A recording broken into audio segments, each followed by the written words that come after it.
Welcome to Brain Chat with the Nerdy Neurologist. I'm Dr. Mitzi Joy Williams, and I'm your board-certified neurologist and MS specialist. My mission is to engage, educate, and empower those affected by MS to become an active part of their healthcare team. Here on Brain Chat, we'll be talking all things MS, health and wellness, advocacy, and we'll throw a little bit of music and music therapy in there as well. Thank you so much for joining us, and stay tuned for the next episode.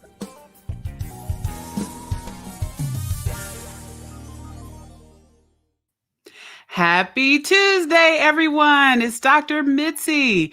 I am so excited to be here with you for our episode, our post-July 4th episode of Brain Chat. This is not at our regular time, but hopefully lots of folks will be able to tune in or catch us on the replay. So we've got an action-packed show ready for you tonight. We're going to talk with two of my favorite super friends, John Strum and Stuart Schlossman, and we're going to talk about valid sources of information or trusted sources of information. You guys know how we do on Brain Chat. When you come in the room, let us know where you are logging in from. Hello to everyone that has joined us tonight. Let us know where you're dialing in from. I bid you greetings from Hotlanta, which is really hot. It's in the 90s down here. So hopefully you all are braving the warm weather, but just drop us a line and let us know where you are logging in from or where you're viewing from. Okay, so while we're doing that, I am going to read the bios, talk a little bit about my guests. I see somebody logging in from Cincinnati, Ohio. Thank you. We've got someone from Philadelphia, Philly. Louisiana. We got Houston in the house.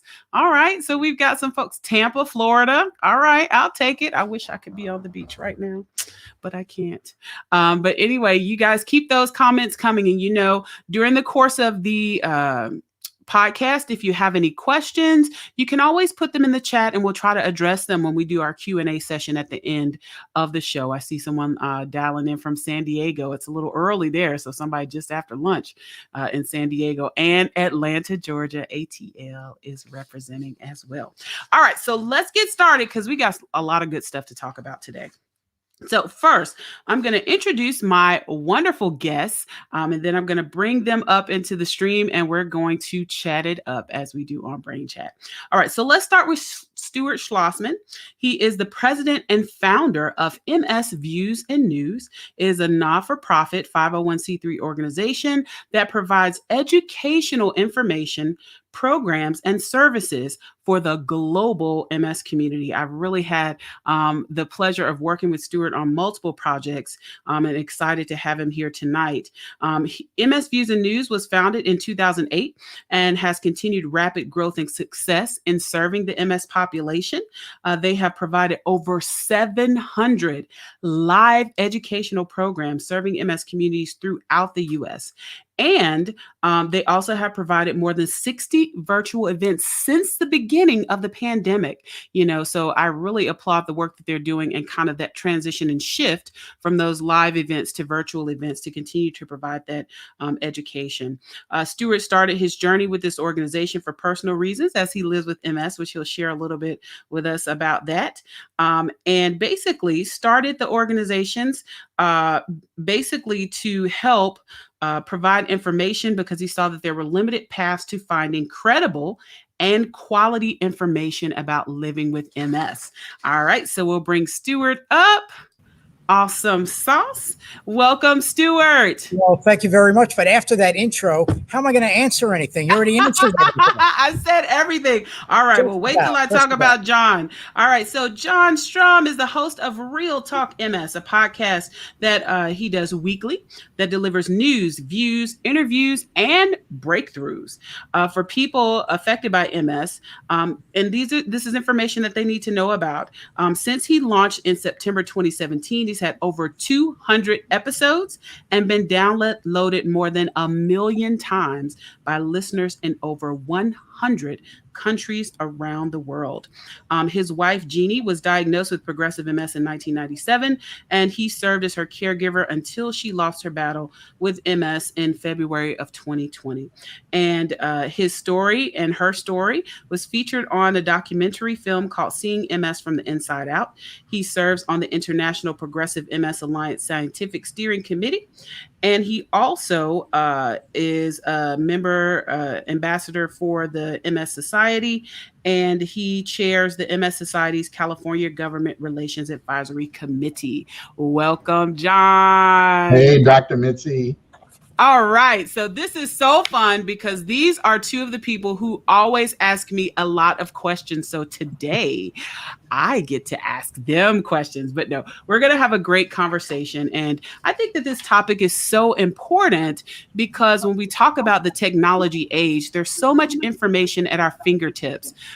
There is information from the internet, information on, in different groups, in different support groups. So, I think it's important for us to be able to find credible and quality, as Stuart said, information. So let's start by having you guys just tell us a little bit about yourselves, and then we'll kind of go into, the importance of receiving different types of information. We'll start with Stuart. I knew you were going to pick on me first. Of course. All right. So, yes, my name is Stuart Schlossman, president and founder of MS Views and News. I was diagnosed with multiple sclerosis in 1998. I found that when I was diagnosed that there was no information really to be found from others. And so being internet savvy, I was able to get on the internet and start searching about MS. And then being with people at support groups and other places that I was seeing people with multiple sclerosis, I learned that they really don't know why they have MS. So I said, well, if you want me to find information for you, I'll look it up for you. And I started sending it to so many people that I made like a little periodical that I labeled Stu's Views and MS News. And that was the beginning. I mean, a lot of people that still follow our organization still remember Stu's Views and MS News because that's how it all began. I don't know if I just answered everything you wanted, but we could go further from here. You did. I remember Stu's Views and News. I remember directing patients to that source of information because, you would talk about different scientific studies and you would sometimes ask different experts questions. And sometimes you come with your camera and be set up at a meeting and ask people questions and interview them. So I remember those beginnings, and it's amazing to see how far you've come since then. All right, John, tell us a little bit of your origin story, so to speak. I guess my origin story started with my wife's diagnosis. I think that's when most of us kind of connect with the MS community. Although it was actually many years later, 6 years ago to be exact, where I was one of 3 people in the world named to the Scientific Steering Committee for the International Progressive MS Alliance.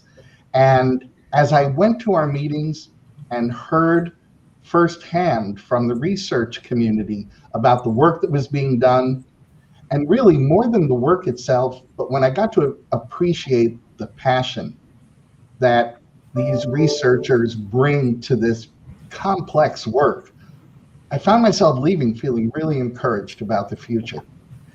But I realized that I was the only person from North America sitting in the room. And I thought perhaps a few other people might feel encouraged if they heard some of this news. And that was really the motivation to start the podcast. I love it. Okay, so thinking about sources of information. So both of you have been a part of the MS community for some time. Tell me a little bit about how, you sought information when you first were introduced to the MS community versus the types of information that people are able to receive now. So you want me to go first? Go for it. Great. Okay. Also, before I forget, because I got MS and I forget what I want to say. All right. And CRS. All right. So CRS. Can't remember stuff. That's right. So when I was first diagnosed, again, there wasn't much information available. Somebody asked me to get in touch with the Multiple Sclerosis Foundation, which they were fantastic. The amount of information that they provided me and steered me, and then even steered me into connecting with the National Multiple Sclerosis Society. So those were my base points, I'll say, on where I started gaining all my knowledge. And then from there, I just learned that, with all the people, again, that I was around that weren't getting the information. So I was steering them to get to these 2 organizations, all right, or ask me to find them the information. But the MS Society saw that, I can do something. And the MS Foundation saw that I could do something. And the foundation had me start an independent support group, which was great. All right. And I don't remember the motto to it, but it's had something to do with growling like a bear because you want to get above, be stronger than your MS. All right. Mm-hmm. And the National MS Society asked me to chair their Coral Gables MS Walk. Now, this was 6 months after I was diagnosed. All right. And I took over the walk site and I put together a team of people and we put together our own walk team that we called the Hot Shots. But we were the Hot Shots not because we were big shots. We were the Hot Shots because all of us on the team were doing Avonex at the time.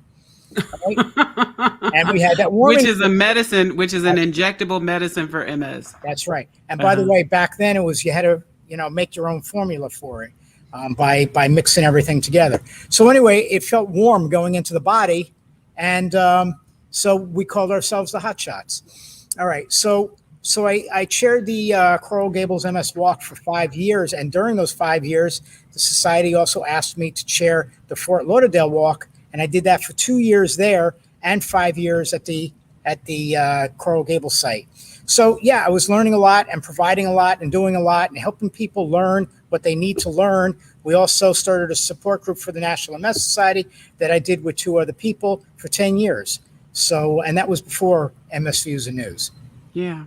Yeah. So word of mouth, and then certainly looking at different organizations. I remember lots of pamphlets. So when I first started treating MS, we had a pamphlet about everything. And I still in my office today have lots of pamphlets. But mostly we handed out pamphlets or we would write or call someone at our societies and ask them to send people pamphlets. Some of our industry partners would have what we call non-branded information where maybe we had a booklet. I remember one company made this beautiful booklet with like graphics about MS to help people learn. But really, we were handing people pieces of paper, for a very long time before all of this information got published on the internet. What are your thoughts, John? Well, literally the day my wife was diagnosed, I reached out to the National MS Society, thinking that would be a good place to start in terms of getting information. And I still think it was a very good call to make. Literally, it was a call to make at that time. The internet was there, but not particularly well populated yet. And so I remember the society hosting several teleconferences that you dialed into.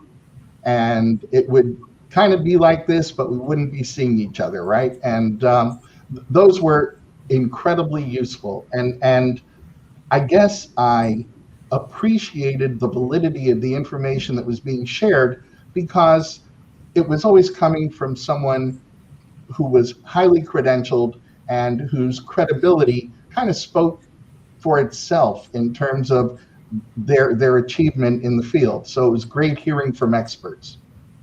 Absolutely. So kind of switching gears a little bit, let's talk about the importance or what is credible or quality information. So I think, one of the things that's extremely important to recognize with MS is that everybody's experience is different, right? So it's not a cookie cutter disease. So everybody's different and everyone's lived experience is important, but at the same time, because someone went through this thing doesn't mean that everyone else will go through that. And so what is the importance of finding or plugging into credible and quality sources of information as you become a part of the MS community, whether through a diagnosis for yourself or for, a family member or care partner who's trying to understand what's going on when their family member gets diagnosed?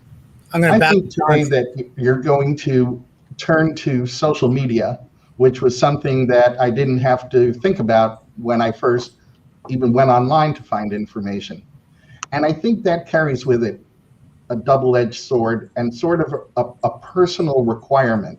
The double-edged sword is that everybody is sharing information. The flip side is not all the information is necessarily accurate or appropriate to you. So I think that element of personal responsibility comes in is if you're going to mine social media for information, you have to take on the responsibility of sort of separating the wheat from the chaff. You have to, and that's a big responsibility, and it takes a lot of homework. And that's why I think that it's great. I think we all spend time on social media, and it's great to do so. But I think you have to temper it with sources that you can count on. to be credible all the time. I think that we've seen in our world, certainly over the last few years, we've often seen opinion and fact get misused, misplaced, and named for each other. Right. So I think that when you can't agree on the ground rules of what is real, it becomes really tricky and frankly scary Mm-hmm. to try to process a lot of the stuff that's out there. Absolutely. Go ahead, Stuart. So I was going to say similarly to what John was talking about misinformation on social media. So we have 7 different pages on Facebook. We have the Twitter, LinkedIn, Instagram, whatever. But it's Facebook that's really a bad source for people to be asking others in on those different pages. Well, I have this going on and that going on. What do you say?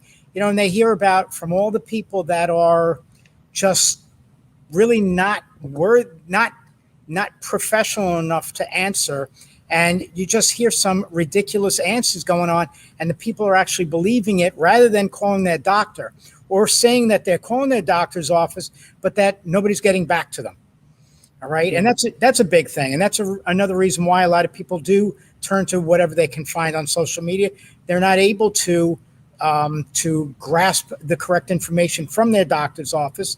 They don't want to contact the MS organizations. So again, they're reaching out, they're hearing all different things. What bothers me most is on the pages where you have the different medicines on social media and all these people on there talking negative about it. Who's to say they're even patients?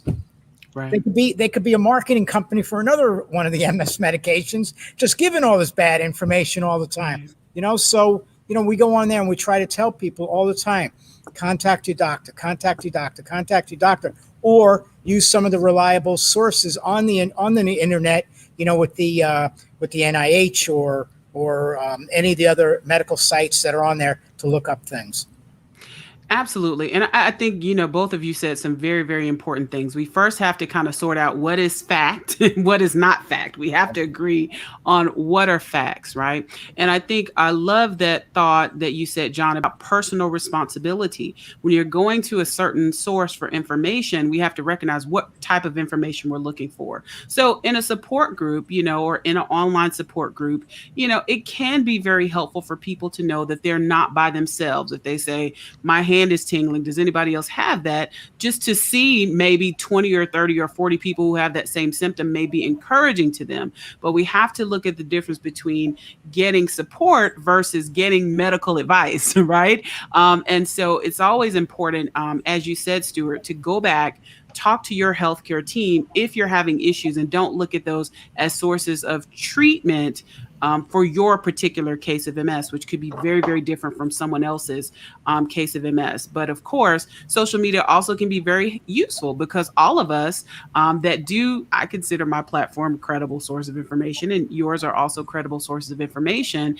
We do use social media as a tool to get that information out to people. So what are some tips that you guys would offer to people to kind of look at, is this a credible source, or, should I, potentially look somewhere else for this type of information? What are your tips for people when someone's getting diagnosed, they go to Google and they type in MS and basically may look at everything that pops up? Like, how would you direct them to credible sources of information, or what things would you tell them to look for?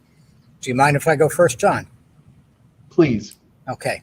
So we tell a lot of the people to reach out to the social workers from the different MS organizations. If they can't get in touch with their doctor's office for reliable information, and they can't get in touch with some of the other top people around, then they should reach out to the social workers, because generally speaking, they are always available. And that is available from what? You have them from the National MS Society, the MS Foundation, the MS Association of America, MS Views and News used to have, but we don't have that anymore. All right. And, but we do want to get back into that again. And, that is probably the way that people should be reaching out for what really ails them most, and not be looking for the answers only on social media. Unfortunately, on Facebook, you have just people thinking that they're getting their answers from others on there, and I don't agree with that. Mm-hmm. What are your thoughts, John? Well, I think that it's as simple as contacting the right organizations, like Stuart said. I think the tricky part is sometimes knowing which organizations they are. And so look at the National MS Society or the MS Association of America or the Foundation. Some of the large nationwide patient advocacy groups are a great place to start. You know, one of the nice things that I know the MS Society offers is they have a program called MS Navigators, where they will take your problem. If it's MS related, no matter what it is, they will get you your answer. So that's always a good source. Mm-hmm. And I love the idea of being able to contact your healthcare team. But that can also be tricky. I think that the availability of those team members isn't the same from one group of folks to the other, right? And so part of this to me still comes down to choosing to be an informed medical consumer. So when you are interviewing your MS specialist or that team that's going to work with you, one of your questions for them in your first meeting is, when I have a question, are you or someone from your office available to answer? Oh, Right. you are? Great. How would you like me to get you that question? Is it best to call? Would you prefer email? And get that information up front so that as a patient, you're establishing what your expectation is in terms of service, and you know that the questions that pop into your mind, and boy, there are so many of them, well, those questions are going to be answered by someone who's qualified and credible. Yeah, so I love that idea. So I have definitely been interviewed a time or two. There have been people who want to interview me before they see me, and I'm not offended by that at all. But I like that idea because when you go to the doctor's office, they ask, what's the best way to contact you? Should we call you? Should we email you?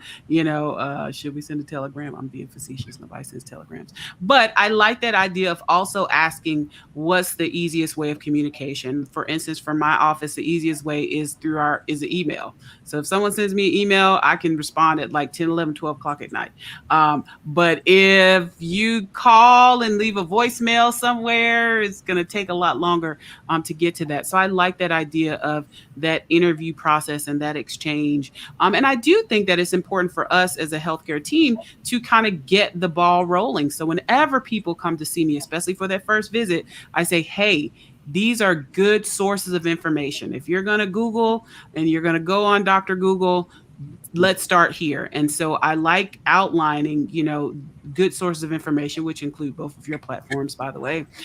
But to get people started, and then they can kind of branch out from there and look for other sources of information. Can I add into that? Absolutely. A lot of the doctors or the medical offices these days all have portals where people can just go on and write directly to their doctor. So even if their MS center has, 4, 5, 6 MS neurologists or neurologists in general there, you can still write directly to your neurologist or your PA or nurse practitioner or whatever and get the answers. And that, though, is not told to a lot of people. Mm-hmm. It seems that a lot of doctors only tell their favorite patients about this because they don't want to be hit with 400 people writing to them. But how else are the people supposed to get through? And again, I see this from being a leader of an organization. We hear about it, but also, I'm an MS patient. I too want answers quicker than a lot of the doctors can give it. Yeah, absolutely. Absolutely. And, again, it's extremely important to know the ways that you can communicate. And then I also think that, especially starting my own practice and being by myself and going from 8 people to 1 people, do sometimes have a little patience with your doctor. If there are 400 of you and one of them, they may not be able to answer every question immediately. But I think, again, it's important to take that personal responsibility to reach out and get that education, because we are supposed to provide that education for our patients and the people that we get to serve. So now let's switch gears and let's talk about, we kind of hinted on it, but I want to get into a little bit more detail about how we combat misinformation or disinformation, because I think this is a huge issue. There's this whole thing on the internet, they call people trolls who kind of go to certain pages and, purposely, I guess, because they don't have anything better to do, offer misinformation. Or as Stuart said earlier, how can we verify, the information that is being given, so how do we combat misinformation, or how do you personally combat misinformation? Before we go to that, I see in the comments one of my colleagues also recommended during those doctor's appointments. That's also a good place to ask questions. I encourage my patients to bring me their list, whether it's on their smartphone, whether it's on a piece of paper, whether it's on their calendar. They kind of jot down the things that have happened, so that we don't forget in case you have CRS, can't remember stuff.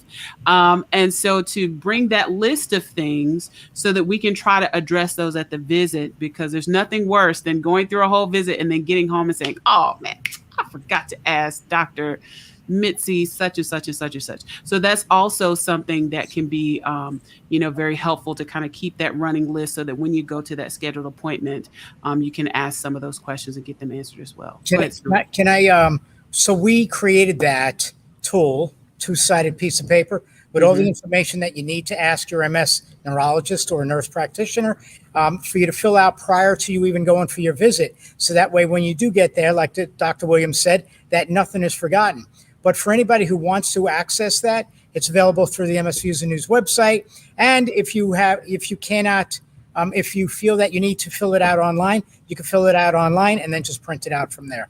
Absolutely. So just go to the tools section on our site and it's all available there. Okay. Absolutely. I have people that send me typewritten notes, people that come with their bullet points, right. But it's also important to save up those questions so you can ask them in person as well. Okay, so now back to disinformation and misinformation. So I think that this is really, really important because, unfortunately, with graphics and technology, people can make up stuff. People can make up articles. People can make up fake websites. Like, there's this site that I like to go to, Snopes. So when people post these articles that sound really crazy, I go to Snopes and I say, is that real? And it's like, no, that is absolutely not real. Or sometimes it is. But so how do we, or how do you deal with disinformation or combat misinformation in your platforms? And what advice do you give to folks? So yeah, it's a tough one. It's a really tough question to ask. And again, it feeds back to just asking people to follow up on where they found the information. Show me the article.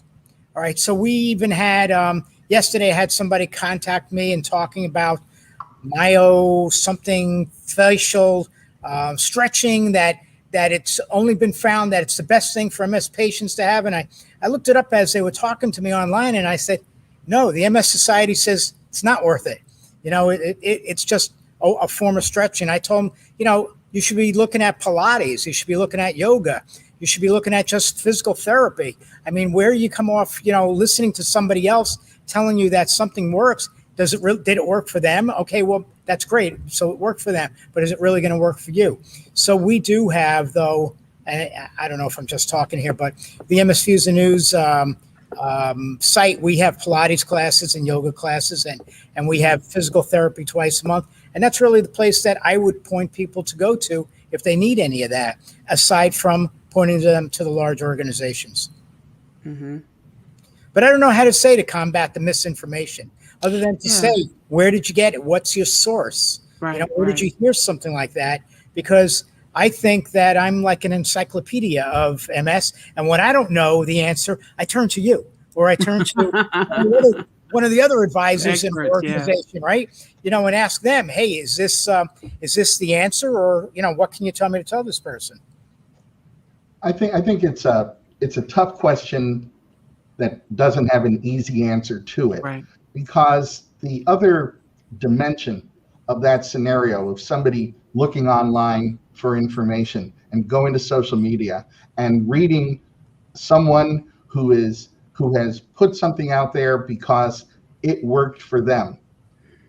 The person reading it wants to believe it's going to work for them as well, the same way. And so they are not in that moment. They're not necessarily the objective arbiter of what is fact and what is opinion. What they are is desperate for a solution, and there's one in front of them. And that makes it a very hard sell to undo. I mean, I talk about this more on my podcast than probably my listeners want to hear. But a lot of times I determine the kinds of topics we're going to talk about in a particular episode based on some of the misinformation that I find online. And so I try to bring in an expert. I don't really offer my opinions except when it comes to advocacy, and those are always clearly labeled. But outside of the advocacy arena, I don't offer opinions. What I offer is evidence. So if we talk about a particular study, and this happens a lot, I think it's encouraging to know that good things are happening, but I always try to keep it in perspective. So if somebody has success with a potential treatment, but it's such an early stage, it's happened in the mouse model of MS, which is where research begins, I always remind my listeners, there's literally a big difference between a mouse brain and a human brain. And if everything that worked on mice worked on us, there wouldn't be any MS anymore. But we know that's not the case, right? So I try to temper the news, which I think is great, because even if a particular research project is destined not to make it all the way through the process, the advancement, the things that are learned along the way, all those things help move the ball down the field. It's never as fast as we want it, but it always does. So I want to give encouraging news, but I want to temper it with kind of the reality surrounding it. I want to cite the evidence. And so when I talk about something, I always include a link in the show notes for that episode so people can read it for themselves. They can print it out and take it to their next neurology appointment and discuss it and say, hey, does this look like something that might be able to help me one day? Or where is this in relation to where I am? So I think evidence is important. I always try to interview people who are doing the work, because I think that there's this mysterious gap between the research community and the patient community, and that gap is too often filled by people who are not entitled to their own opinion. Right. Yeah. And so much of what both of you said is so important. But I really do think it's important to balance the message. I do love that the MS community is generally a very well-educated community. My patients bring me articles all the time, and I'm like, well, gosh, I hadn't even seen that yet. So I love that. I love that challenge, and I love that people are proactive.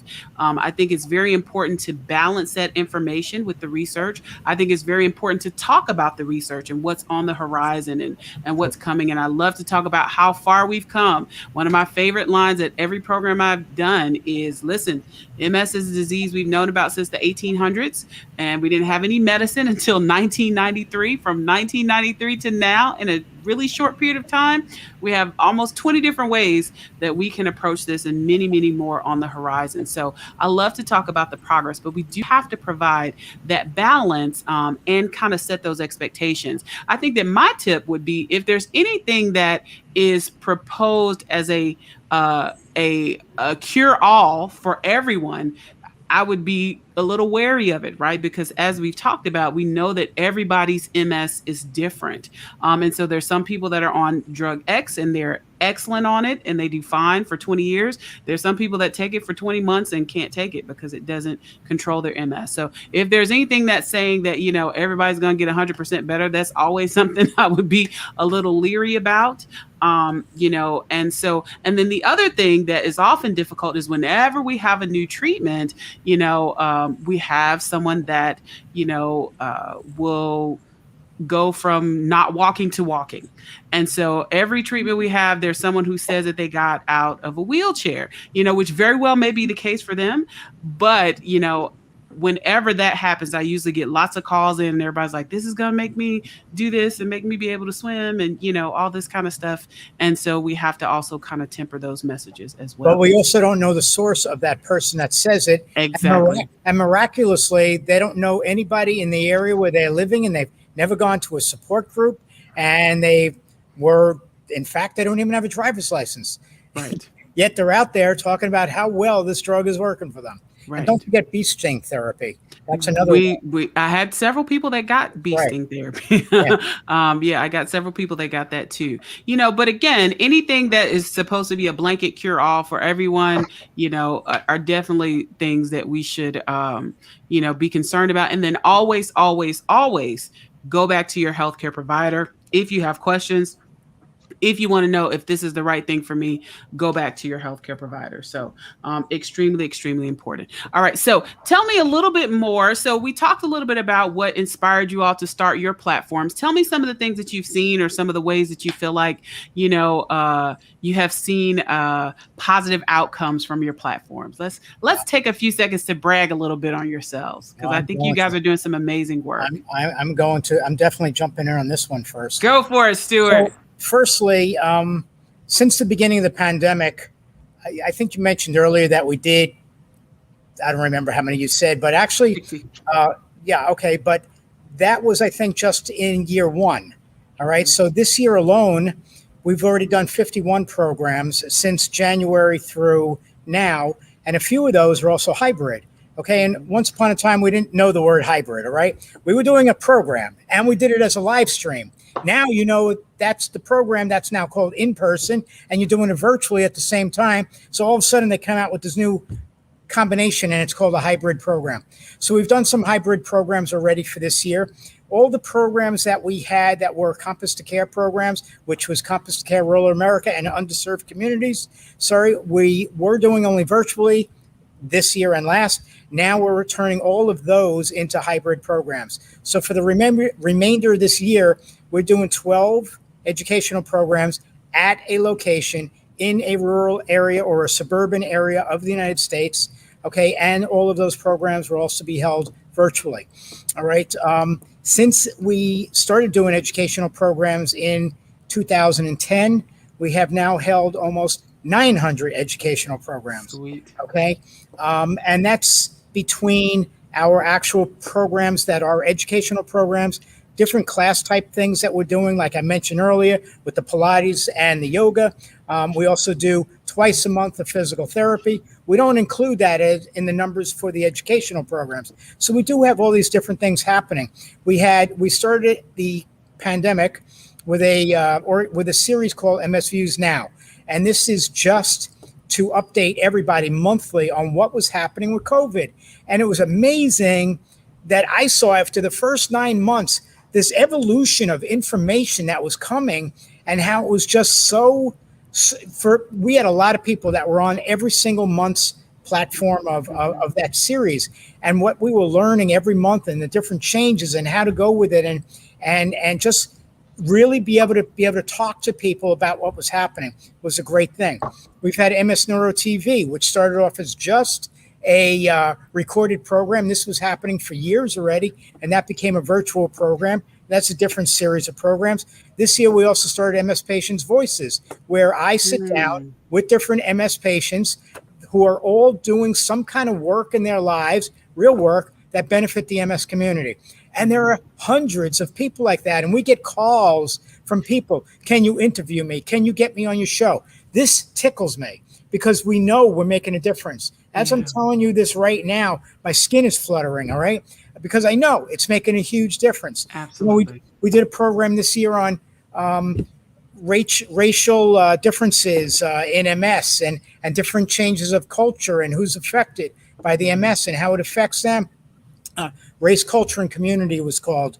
We have wellness events. We have mental health events, all different series of programs. And it's like, it doesn't matter. We could get anywhere between 50 and 200 people on each of these programs, like yours. All right. But then how many thousands are watching it once it's published to the YouTube channel? And, it obviously makes a huge difference. We see a tremendous amount of people register for these programs. They don't come on because they know it's going to be on the YouTube channel, and they can watch it at their leisure. They can turn it on and off, taking out the dogs, going wee-wees, doing this, taking care of the kids, whatever it might be, taking a nap, whatever it is. It doesn't matter to me as long as we're able to provide and give. And it's not just the patients that are contacting us for MS Patients Voices. We have medical people, contacting us saying, why aren't you using me? Why aren't you using me to speak at one of your programs? And I said, because I have my crew. I like doing that. Stuart's crew. Now, let me ask you this, Stuart. So, how do you come up with topics? So, John mentioned that sometimes he picks topics based on information, because I can always count on Stuart to send me at least 4 or 5 topics. So, if Stuart does a program, he's going to say, I want you to talk about, A, B, C, D, and E. So how do you pick your topics for your programs? So Jennifer Falk, who was our social worker, started off with MS Views and News that way, but also did grant writing. We found that Jennifer loves writing grants. So Jennifer writes grants, but come every July or August, Jennifer and I sit down for a day and we plan the following year and what we want to do and the topics that we want to have for the different types of programs, the different series of programs, the different topics per program. And sometimes she comes out with this list and I say, that's not possible. And she says, what's not possible? I said, you want a different doctor to speak about 9 different things in 40 minutes? I mean, what are they going to get? 5 minutes on everything? Well, the answer is yes. Yes, that's exactly what we do. Yes. So we can do that. We can have you talk about it. And then the Q&A is another 60 minutes afterwards. And people get to ask more of everything that you started the conversations about. All right. And that really works. So it's, it's great to be able to come out with these different types of programs and have people saying, I need more. I want more. What else can you bring me? And we have people every single day of the week writing to us, when are you coming to our community? We need this. We never get out, And, we did 4 programs during 2020 in people's towns. Okay. Very, very socially distanced programs. Everybody had to be masked. Everybody knew the rules of what it took to be at that program. We had 10 feet between the tables. We had only 4 people sitting at a program, and we kept it very, very safe. And for that alone, people knew that we were doing that and asked if we would come to their areas. That, people are bottled up, especially in the rural areas. They don't get to see anybody. They're a lot of them living alone. I'm sorry, I'm rambling on and on here. Cut me off whenever you want, all right? That's okay. They're living by themselves. They're either older or they're so disabled that they can't even get now Uber or anybody to come to them and pick them up. So they're stuck where they are. So, we were able to provide these wellness, these mental health things. We had different psychologists on talking about different things. Getting to their towns and be able to provide, sending information to people directly. It's just, it's what we do. We're a source of information. We also created the MS Hub this year, which is something that I wanted to do from the beginning of when we put this organization together, is for MS Views and News to be the center of the wheel and get all the organizations. What we did with each one this year was get them on our show, talk about what it is that they do, and we're providing this resource out to everybody that watches. Yeah.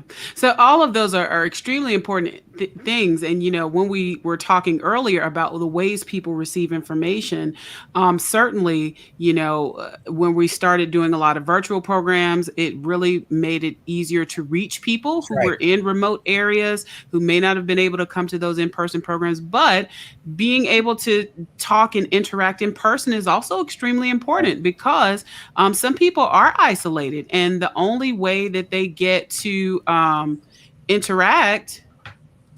The only way they get to interact is at these programs. So for some people, it's maybe the only social outing that they have all week or all month. And so I think, again, it's important to use these different modalities to reach people so that they can be connected and become a part and remain a part of the MS community. What are your thoughts, John? Well, boy, I am just such a fan of the work that Stuart does and some great work. Views and News does. Hearing it all recounted reminded me of just what a spectacular job they do. Absolutely. Programs can easily get overlooked from time to time, but they are the thing that not only brings people information, but it brings people together. And I think that there's a certain synergy and energy that gets created when we can come together and learn about something, ask those questions, have some of those fears put to rest a little bit. I think that's so important. Now, for Real Talk MS, that's just not the world we're in. So what really warms my heart more than anything, and what I've always told my listeners from the time there were just a few till lately when there seems to be a lot more, is that I always considered my podcast to be a conversation. Mm-hmm. So I really encourage them to interact with me, and they're not shy. So what makes me feel good about connecting people to credible information, to evidence-based kinds of research, is when I get an email from, and this has happened, from a couple of young people living with MS in Serbia, who tell me this is the only information about MS we can get. It's great.